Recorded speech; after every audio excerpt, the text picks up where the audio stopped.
my boots, literally and metaphorically speaking, and my teeth are chattering and I'm sweating like a pig.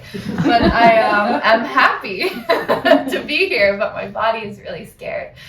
So I think I have avoided groups for 5 years, especially when it came to groups of women, because that's mostly where my trauma has lied. So I think I've just kind of felt like a lone wolf for a while on my own journey, howling by myself. And it's felt very burdensome to carry all of this on my back, because that's kind of how I felt after Seduced and after the kind of battle that my mom and I went through together on opposite sides of the team, and then together on the same team. But ultimately what we realized is that we were always fighting for the same team, just speaking different languages. And we had to learn how to communicate again, which was quite difficult.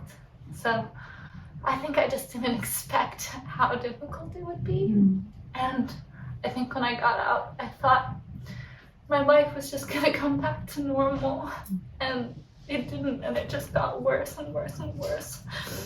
And I just felt less and less myself, and when I would look at myself in the mirror, I just didn't know who I was looking at anymore, and I didn't have a feeling of me anymore. So I just thought, I can't live like this. Like, if this is how my life is gonna be, I'd rather call it quits. So I understand why so many people are killing themselves with PTSD, and I just felt so stupid going out there and saying like all this stuff about the cult and putting myself out there and letting everybody into my underwear drawer. And then I was like, well, what the fuck do I do with all this? Like, I'm not fixed. I'm out here sort of saying all this stuff about these things are bad. You should stop these guys, end these perpetrators, put them in jail, all that stuff.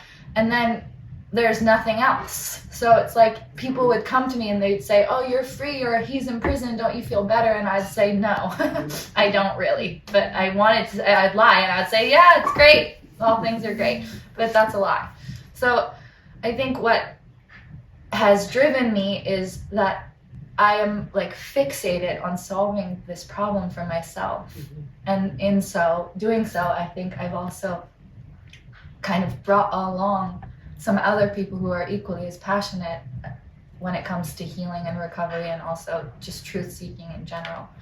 And I didn't know the kind of like wave or impact that what I was going to do was going to have on myself as a person. Like, I thought that I was just going to be able to run away to the woods and, you know, live with my chef husband and not have to do anything. But I felt like this itch inside of me that is like, go talk, go talk, go talk. And I'm like, no, it's scary.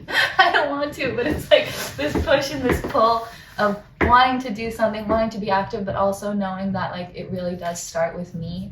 And the times where I've prioritized my own healing, my life has changed. And the times when I didn't, it has also changed, but not for my benefit.